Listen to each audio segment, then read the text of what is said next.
வணக்கம். இந்திய நேரப்படி மதியம் 1:30 மணி செய்திகள். முதலில் தலைப்பு செய்திகளை காணலாம். ஒரே நாடு ஒரே தேர்தல் தொடர்பான மசோதாக்கள் நாடாளுமன்றத்தில் நாளை தாக்கல்.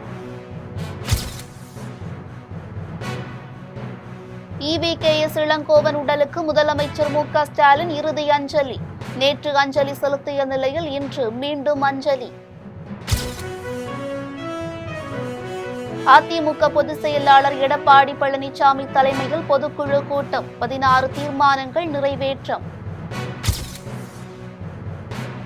EVKS இளங்கோவன் உடலுக்கு அரசு மரியாதை. தமிழக அரசு அறிவிப்பு.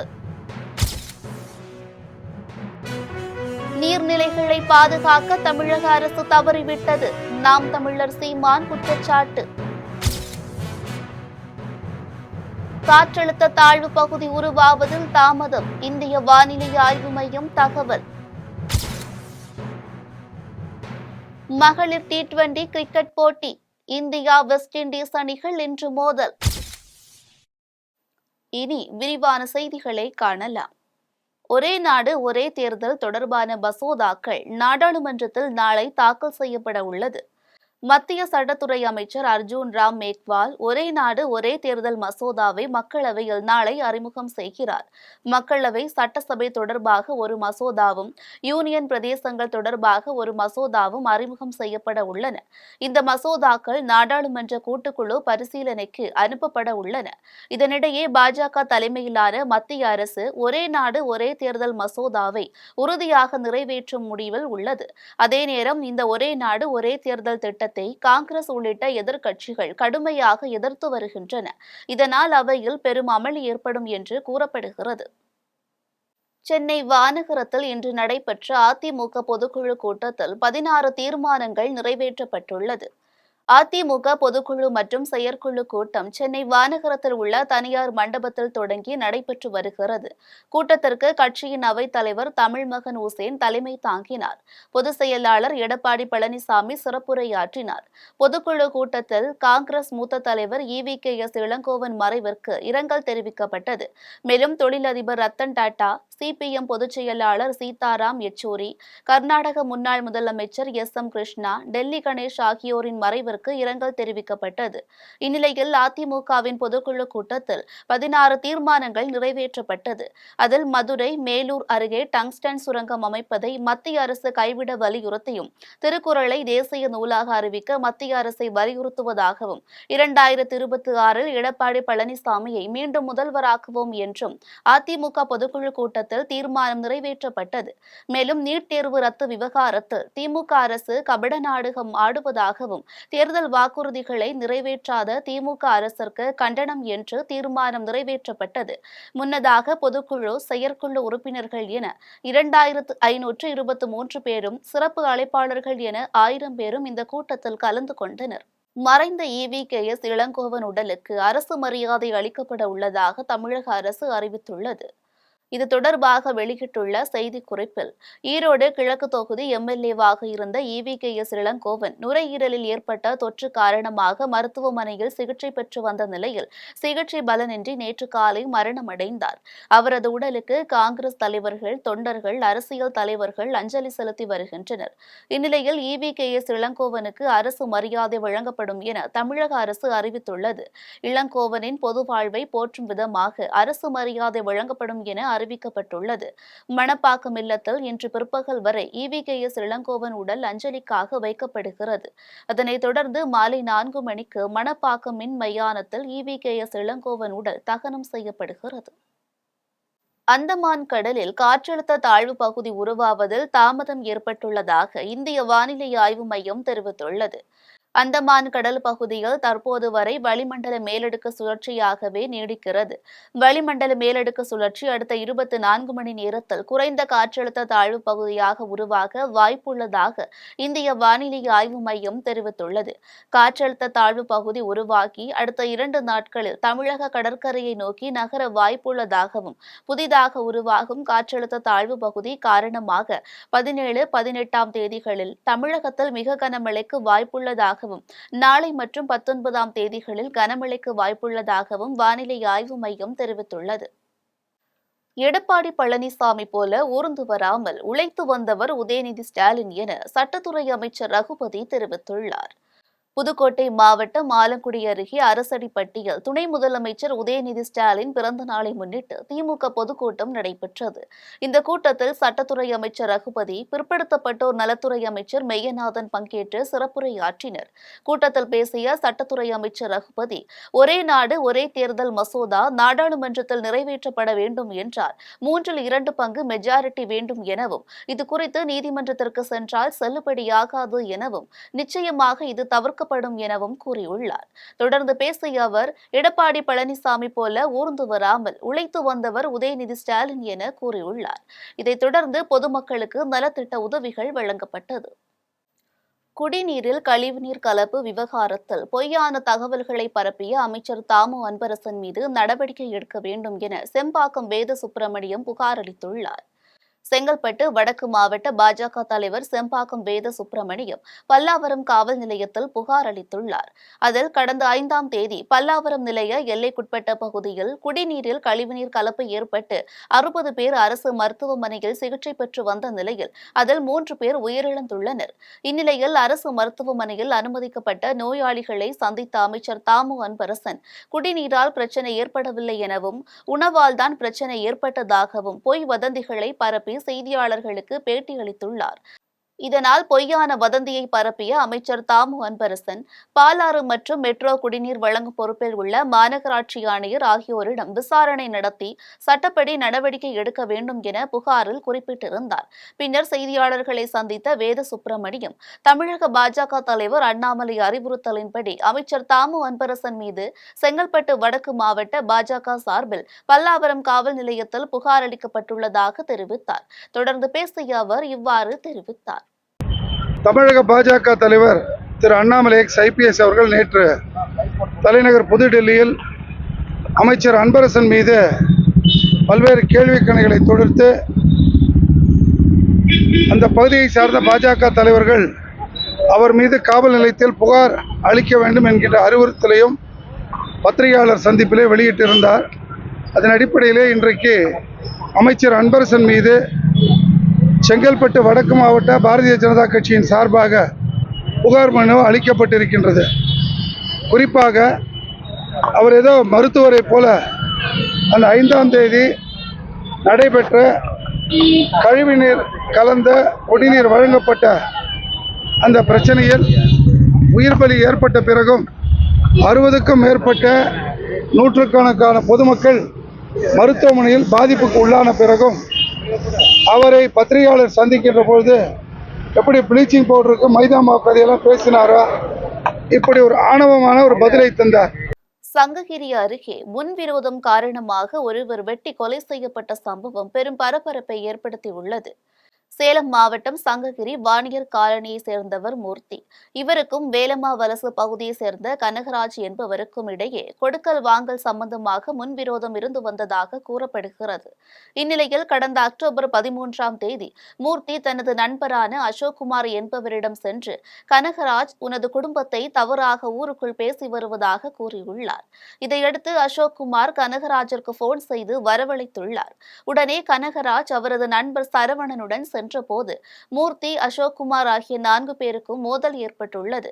அப்போது அசோக்குமார் கையில் வைத்திருந்த அரிவாளால் கனகராஜை வெட்ட முற்பட்ட போது அதனை தடுத்த சரவணனின் மோதிர விரல் துண்டாக தொங்கியதாக கூறப்படுகிறது. இதையடுத்து சரவணனை மீட்டு கனகராஜ் அரசு மருத்துவமனையில் சிகிச்சைக்காக அனுமதித்தார். இதுகுறித்து அளித்த புகாரின் பேரில் போலீசார் அசோக்குமாரை கைது செய்து தலைமறைவான மூர்த்தியை தேடி வந்தனர். இந்நிலையில் நேற்று இரவு சங்ககிரி பழைய பேருந்து நிலையம் அருகே மர்ம நபர்கள் மூர்த்தியை துரத்தி சென்று அரிவாளால் வெட்டி கொலை செய்துவிட்டு அங்கிருந்து தப்பி சென்றனர். இதுகுறித்து அப்பகுதியில் உள்ள சிசிடிவி கேமரா பதிவுகளை சேகரித்து போலீசார் விசாரணை மேற்கொண்டு வருகின்றனர். திருவண்ணாமலையில் வரும் டிசம்பர் 21ஆம் தேதி மாலை 4 மணிக்கு உழவர் மாநாடு நடைபெற உள்ளதாக பாமக தலைவர் அன்புமணி ராமதாஸ் தெரிவித்துள்ளார். திருவண்ணாமலையில் உழவர் மாநாடு நடைபெறும் மாநாட்டு திடலை பாமக தலைவர் அன்புமணி ராமதாஸ் நேரில் சென்று பார்வையிட்டார்.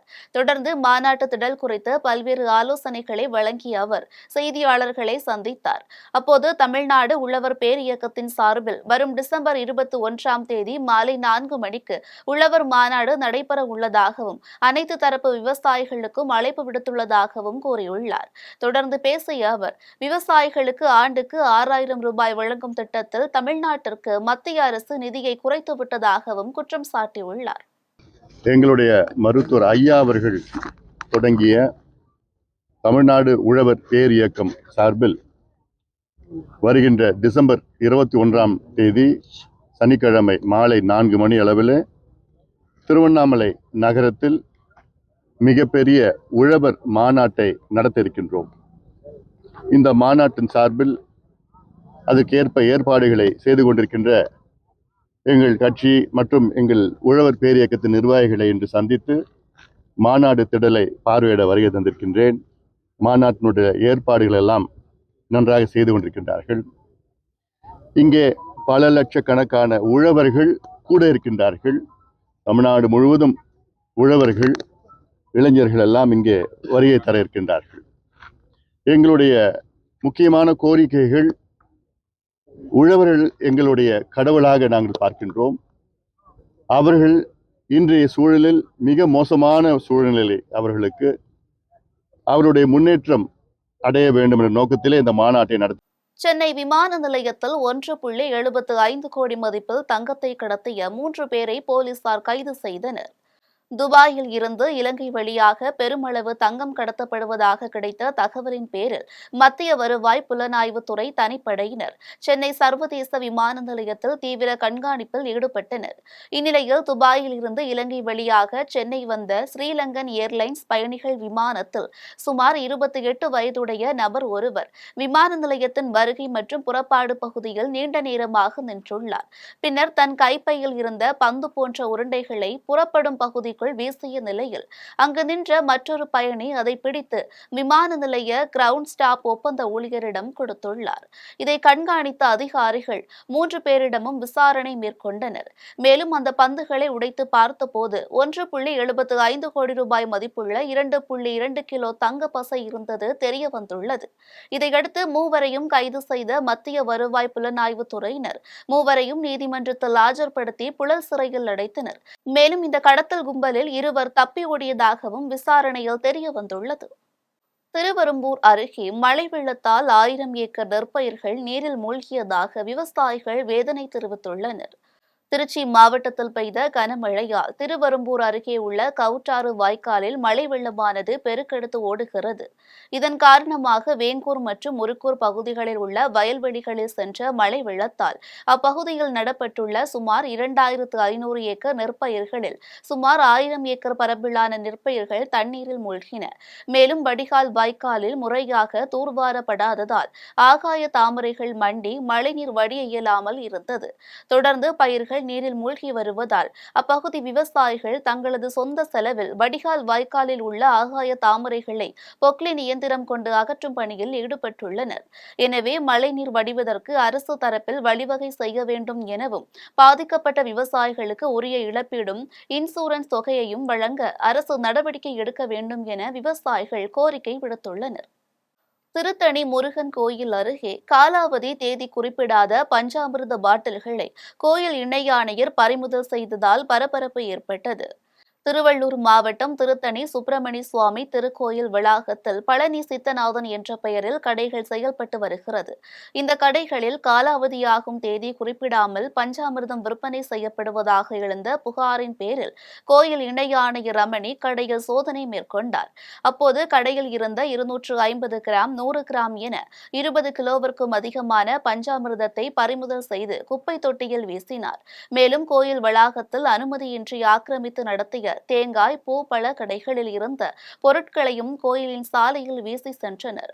இந்த சம்பவம் வியாபாரிகள் மற்றும் பக்தர்களிடையே பெரும் அதிர்ச்சியை ஏற்படுத்தியது.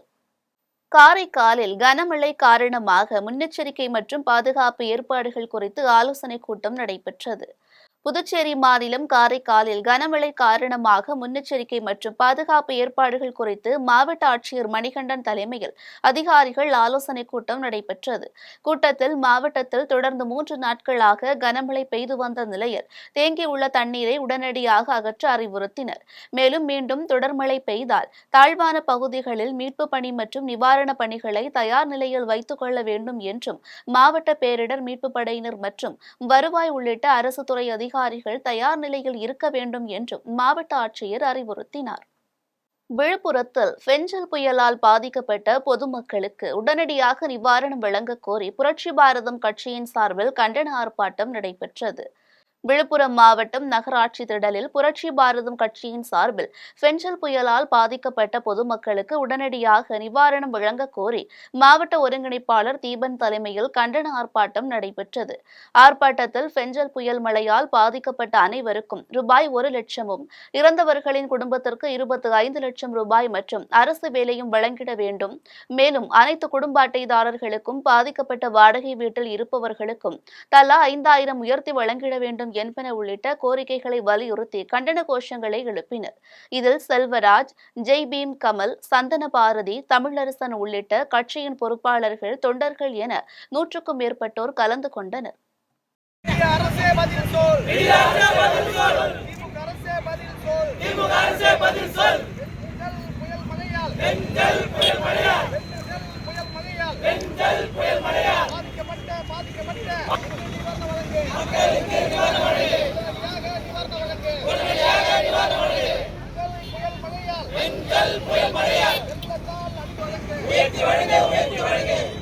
கடலூரில் 2 தினங்களாக பெய்த கனமழையால் சுவர் இடிந்து விழுந்த வீடுகளுக்கு உரிய நிவாரணம் வழங்க வேண்டும் என பாதிக்கப்பட்ட பொதுமக்கள் கோரிக்கை விடுத்துள்ளனர்.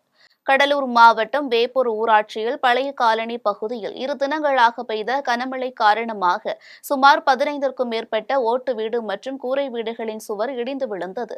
இந்நிலையில் பாதிக்கப்பட்ட பகுதிகளை கிராம நிர்வாக அலுவலர், வட்டாட்சியர் மற்றும் அரசு அதிகாரிகள் பார்வையிட்டு ஆய்வு செய்ய யாரும் வரவில்லை என்றும் அப்பகுதி மக்கள் குற்றம் சாட்டியுள்ளனர். மேலும் ஊராட்சியில் உள்ள காலனி பகுதியை மட்டும் புறக்கணிப்பதாகவும், வடிகால் வசதி, சாலை உள்ளிட்ட அடிப்படை வசதிகள் செய்து கொடுக்காமல் ஊராட்சி மன்ற தலைவர் ஏமாற்றுவதாகவும் கிராம மக்கள் வேதனையுடன் தெரிவிக்கின்றனர். இந்நிலையில் இதுகுறித்து மாவட்ட நிர்வாகம் இடிந்து விழுந்த வீடுகளை ஆய்வு செய்து உரிய நிவாரணம் வழங்க வேண்டும் என அப்பகுதி மக்கள் கோரிக்கை விடுத்துள்ளனர். அறந்தாங்கி அருகே மழை பாதிப்பு குறித்து மாவட்ட ஆட்சியர் அருணா நேரில் பார்வையிட்டு ஆய்வு செய்தார். புதுக்கோட்டை மாவட்டம் அறந்தாங்கி அருகே மணமேல்குடி ஒன்றியத்திற்குட்பட்ட பல்வேறு பகுதிகளில் கடந்த 3 நாட்களாக தொடர் கனமழை பெய்து வருகிறது.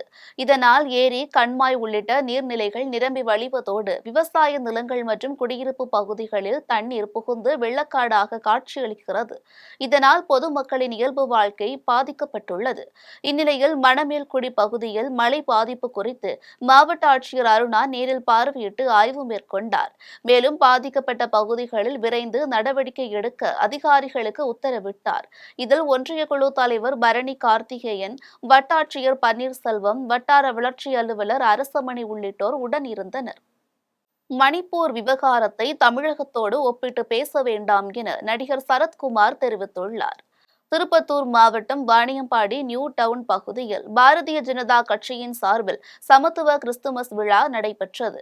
இதில் நடிகரும் சமத்துவ மக்கள் கட்சியின் நிறுவன தலைவருமான சரத்குமார் கலந்து கொண்டு கிறிஸ்துமஸ் கேக் வெட்டி கொண்டாடினார்.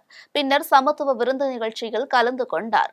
தொடர்ந்து பத்திரிகையாளர்களை சந்தித்த அவர், விஜய் அரசியலுக்கு வருவதை வரவேற்பதாகவும், மணிப்பூர் விவகாரத்தை தமிழகத்தோடு ஒப்பிட்டு பேச வேண்டாம் எனவும், மணிப்பூர் விவகாரத்தில் பாரதிய ஜனதா கட்சி சிறப்பாக செயல்பட்டதாகவும் தெரிவித்துள்ளார்.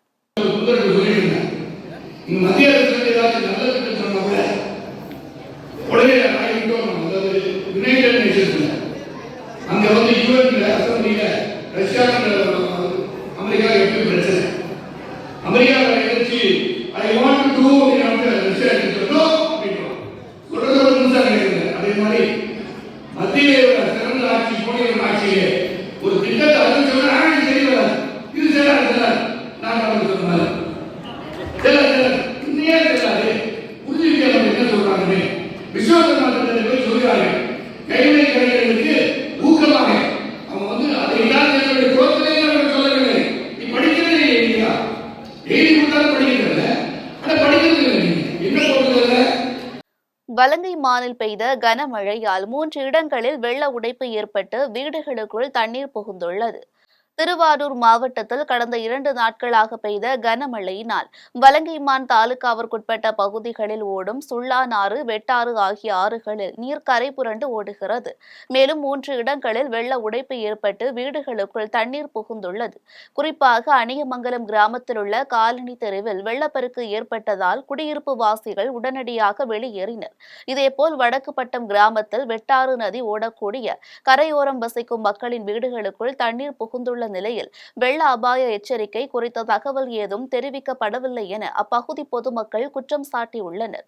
மேலும் அணியமங்கலம் மற்றும் வடக்கு பட்டம் கிராம மக்கள் அரசு உடனடியாக தடுப்பணை கட்டி தங்களது உயிர்களையும் உடைமைகளையும் பாதுகாக்க வேண்டும் என கோரிக்கை விடுத்துள்ளனர். பாசன 400 ஏக்கருக்கான பாசன வாய்க்கால் தளப்பு நரசிங்கமங்கலத்தில் அமைந்துள்ளது. 100 ஆண்டு பழமையான இந்த தளப்பு தற்பொழுது நேற்று பெய்த கனமழையினால் சைடு கட்டை உடைந்து ரோடு அறுத்து கொண்டு போக்குவரத்து ரோடு அறுந்து விட்டது. அது மக்கள் உடனடியாக மக்கள் பார்வைக்கு வந்தவுடன் ஒன்றிணைந்து இன்று அதை அடைத்து மிகப்பெரிய ஒரு பாதிப்பு மக்கள் அனைவரும் தடுத்துள்ளோம்.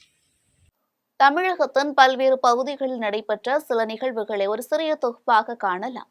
ஈரோடு மாவட்டம் கோபிச்செட்டிப்பாளையம் அருகே உள்ள தனியார் திருமண மண்டபத்தில் மாவட்ட அமைச்சர் கபடி அசோசியேஷனுடன் FSC கபடி குழு இணைந்து நடத்திய மாவட்ட அளவிலான சாம்பியன்ஷிப் கபடி போட்டியில் 500க்கும் மேற்பட்ட கபடி வீரர்கள் கலந்து கொண்டனர். தொடர்ந்து நடைபெற்ற தகுதி சுற்றுக்கான போட்டிகளில் வெற்றி பெற்ற அணிகளைச் சேர்ந்த வீரர்களுக்கு கோபி நகர்மன்ற தலைவர் நாகராஜ் மற்றும் குமுதா, பள்ளி தாளாளர் ஜனகரத்தினம், மொடச்சூர் ஊராட்சி மன்ற உறுப்பினர் திருவேங்கடம் ஆகியோர் பரிசு கோப்பைகளை வழங்கி பாராட்டுதல்களை தெரிவித்தனர். கும்பகோணம் அருகே பாபநாசம் பகுதியில் பெய்த தொடர் மழையால் இளங்கார்குடி பகுதியில் அமைந்துள்ள வெற்றிலை கொடிக்கால் முழுவதும் மழைநீர் சூழ்ந்து சேதம் ஏற்பட்டுள்ளது. இந்நிலையில் பாதிக்கப்பட்ட வெற்றிலை கொடிக்காலை தமிழக அரசின் வேளாண்மை துறை, தோட்டக்கலைத்துறை அதிகாரிகள் நேரில் பார்வையிட்டு கணக்கீடு செய்து பாதிக்கப்பட்ட விவசாயிகளுக்கு உரிய நிவாரணம் வழங்க வேண்டும் என விவசாயிகள் கோரிக்கை விடுத்துள்ளனர். மாவட்டம் பாபநாசம் தாலுகா இளங்காரக்குடி கிராமம், எங்கள் ஊராட்சி உம்லாபடி ஊராட்சி இளங்காரக்குடி கிராமத்தில் தான் நாங்கள் பாரம்பரியமாக வெத்தலை விவசாயம் செஞ்சுட்டு வந்துக்கிட்டு இருக்கோம். நாங்கள் நெருக்கி ஒரு 5 ஏக்கரில் விவசாயம் செஞ்சுக்கிட்டு இருக்கோம். ஒரு ஏக்கருக்கு ஒரு 450 பட்டம் பயிர் வெட்டி விவசாயம் செய்யலாம். நாங்கள் 5 ஏக்கர் விவசாயம் செஞ்சுட்டு இருக்கோம். ஒரு ஏக்கருக்கு என்னென்னா நெருக்கி 9 லட்ச ரூபா வரைக்கும் செலவாகிட்டு இருக்கும். ஆனால் இந்த இயற்கையின் சிட்டத்தான் 2 நாளில் பெஞ்ச மழையில் கொடிக்கா எங்கள் வெத்தலை கொடிக்கா ஃபுல்லாக தண்ணி ஏறி போய் வெத்தலாம் கொடியெலாம் அழுகி போச்சு. எங்கள் நெருக்கி எங்கள் வாழ்வாதாரமே சுத்தமாக சீர்குலைஞ்சி போயிடுச்சு. எங்களுக்கு முறையான வடிகால் வசதியெல்லாம் இருந்துச்சுன்னா இந்தளவு மழை நீர்லாம் தேங்கியிருக்காது. எங்களுக்கு இந்தளவு பாதிப்பு எதுவுமே ஏற்பட்டிருக்காது. எங்களுக்கு வடிகால் வசதி இல்லாத காரணத்தினால தான் எங்கள் கிராமமே பாதிக்கப்பட்டிருக்கு. அதில் என்னுடைய கொடிக்கால் வெத்தலை கொடிக்கால் ரொம்ப நஷ்டம் அடைஞ்சிருக்கு. இது போதுமான வடிகால் வசதியும் இழப்பீடும் தரணும்னு சொல்லி சம்மந்தப்பட்ட அதிகாரி எங்களை பார்க்கணும்னு சொல்லி பணிவோடு கேட்டுக்கிறோம். அரசு எங்கள் பக்கம் கவனம் செலுத்தி உரிய இழப்பீடு தந்தால் நல்லாயிருக்கும்னு நாங்கள் நினைக்கிறோம். தருமபுரியில் தமிழ்நாடு அரசு பணியாளர் சங்கத்துடன் சாலை பணியாளர் சங்கத்தை இணைக்கும் இணைப்பு விழா நடைபெற்றது. இதில் தமிழ்நாடு அரசு பணியாளர் சங்க சிறப்பு தலைவர் கு. பாலசுப்ரமணியன் கலந்து கொண்டார். தொடர்ந்து செய்தியாளர்களை சந்தித்த அவர், சாலை பணியாளர்கள் 7 அம்ச கோரிக்கைகளை வலியுறுத்தி 27ஆம் தேதி சேலத்தில் ஆர்ப்பாட்டம் நடத்தப்படும் எனவும், தமிழ்நாடு முதலமைச்சர் இதனை கருத்தில் கொண்டு சாலை பணியாளர் சங்க நிர்வாகிகளை அழைத்து பேசி உரிய நடவடிக்கை எடுக்க வேண்டும் எனவும் தெரிவித்தார். ராணிப்பேட்டை மாவட்டம் கோடம்பாக்கம் கிராமத்தில் நெமிலி மத்திய ஒன்றிய திமுக சார்பில் மாற்றுத்திறனாளிகள் மற்றும் தூய்மை பணியாளர்கள் உட்பட 200க்கும் மேற்பட்டோருக்கு நலத்திட்ட உதவிகள் வழங்கும் விழா நடைபெற்றது. இதில் நெமிலி மத்திய ஒன்றிய செயலாளர் லயன்ஸ் SGC பெருமாள் சிறப்பு அழைப்பாளராக கலந்து கொண்டு மாற்றுத்திறனாளிகள் மற்றும் பொதுமக்களுக்கு நலத்திட்ட உதவிகளை வழங்கினார். இதில் நெமிலி மத்திய ஒன்றிய சிறுபான்மை நல உரிமை பிரிவு அமைப்பாளர் வேதானந்தம், அவைத்தலைவர் நரசிம்மன், துணை செயலாளர் சீனிவாசன், சரளா, முரளி உட்பட ஏராளமானோர் கலந்து கொண்டனர். கள்ளக்குறிச்சி மாவட்டம் கூத்தக்குடி அண்ணாநகர் பகுதியைச் சேர்ந்த ஐயம்பெருமாள் என்பவர் உயிரிழந்த நிலையில் அவரது உடலை அடக்கம் செய்ய மணிமுக்தா ஆற்றை கடந்து கூத்தக்குடி பகுதிக்கு வர வேண்டிய நிலை இருந்து வருகிறது. இந்நிலையில் கூத்தக்குடி அண்ணாநகரை இணைக்கும் தரைப்பாலம் மணிமுக்தா ஆற்றில் ஏற்பட்டுள்ள வெள்ளப்பெருக்கால் வெள்ள நீர் தரைப்பாலத்தை மூழ்கடித்தபடி செல்லும் தண்ணீரில் உயிரிழந்தவரின் சடலத்தை அவரது உறவினர்கள் தூக்கி செல்லும் அவல நிலை ஏற்பட்டுள்ளது. இதனால் உடனடியாக மேம்பாலம் அமைக்க நடவடிக்கை எடுக்க வேண்டும் என அப்பகுதி மக்கள் கோரிக்கை விடுத்துள்ளனர். திருப்பத்தூர் மாவட்டம் ஏலகிரி மலை அடுத்த பள்ளக்கனியூர் பகுதியில் உள்ள தனியார் சொகுசு ஹோட்டலில் கிறிஸ்துமஸ் பண்டிகையை ஒட்டி தமிழகத்திலேயே முதல் முறையாக 70 அடி அளவிலான கிறிஸ்துமஸ் ட்ரீ லைட்டிங் திருவிழா நடைபெற்றது. இதில் கிறிஸ்தவர்கள் பலர் கலந்து கொண்டு பாடல்கள் பாடி ஒருவருக்கொருவர் கிறிஸ்துமஸ் மற்றும் புத்தாண்டு வாழ்த்துக்களை தெரிவித்துக் கொண்டனர். இந்த திருவிழாவை காண்பதற்காக நடிகர் சந்தானம் வருகை புரிந்தார். வேலூர் மாவட்டம் விரிஞ்சிபுரத்தில் உள்ள மார்க்கபந்தீஸ்வரர் ஆலயத்தில் கார்த்திகை மாதம் கடைசி ஞாயிற்றுக்கிழமையை ஒட்டி கடை ஞாயிறு விழாவானது நடைபெற்றது. இதில் பக்தர்கள் பலர் ஆலயத்தினுள் உள்ள சிம்ம குளத்தில் நள்ளிரவு 12 மணிக்கு குளித்துவிட்டு கோவில் உட்பிரகாரத்தில் ஈரத்துணியுடன் கையில் எலுமிச்சை பழம், வெற்றிலை பாக்கு போன்றவற்றுடன் படுத்து உறங்கி நூதன முறையில் தங்களது நேர்த்திக்கடனை நிறைவேற்றினர். இதில் கலவை சச்சிதானந்த சுவாமிகள், ரத்தினகிரி பாலமுருகன் அடிமை சுவாமிகள், அணைக்கட்டு சட்டமன்ற உறுப்பினர் நந்தகுமார் உள்ளிட்டோர் பங்கேற்றனர். இனி வருவது விளையாட்டு செய்திகள்.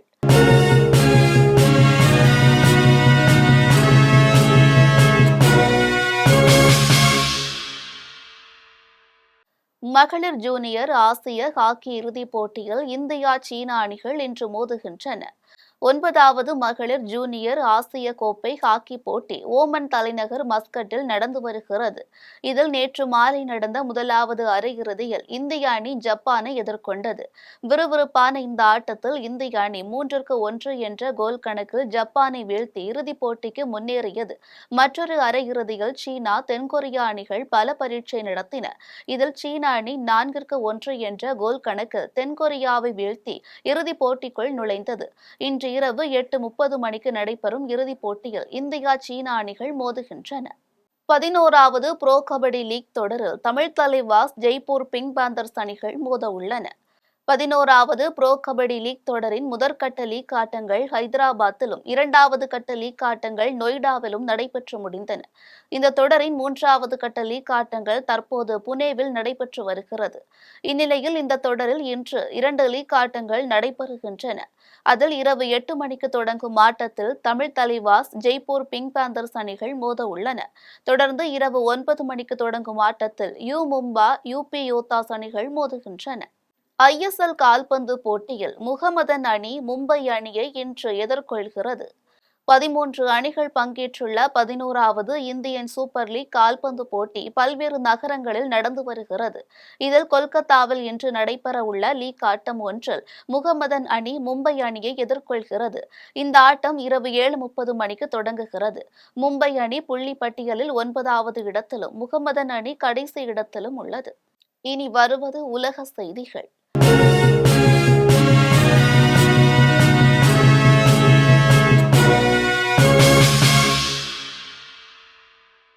தாய்லாந்து குண்டுவெடிப்பில் பலியானவர்களின் குடும்பத்தினருக்கு பிரதமர் பேடோங் டான் ஷினவத்ரா இரங்கல் தெரிவித்துள்ளார். தாய்லாந்தின் தக் மாகாணம் உம்பாங் நகரில் வருடாந்திர திருவிழா நடைபெற்றது. இதில் ஆயிரக்கணக்கானோர் கலந்து கொண்டனர். அப்போது விழாவில் கலந்து கொண்ட இரு தரப்பினரிடையே கைகலப்பு ஏற்பட்டது. இதனால் ஆத்திரமடைந்த சிலர் அந்த கூட்டத்தை நோக்கி வெடிகுண்டு வீசினர். இந்த குண்டுவெடிப்பில் 3 பேர் உடல் சிதறி பலியாகினர். 50க்கும் மேற்பட்டோருக்கு படுகாயம் ஏற்பட்டது.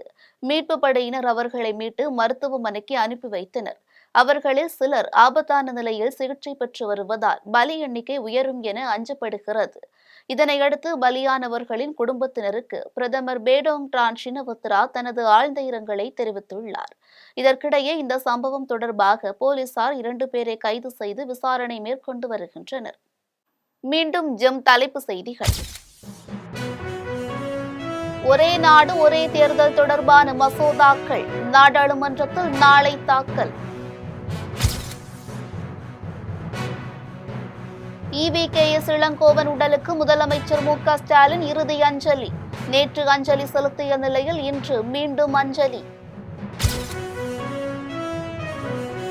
அதிமுக பொதுச் செயலாளர் எடப்பாடி பழனிசாமி தலைமையில் பொதுக்குழு கூட்டம். 16 தீர்மானங்கள் நிறைவேற்றம். EVKS இளங்கோவன் உடலுக்கு அரசு மரியாதை. தமிழக அரசு அறிவிப்பு.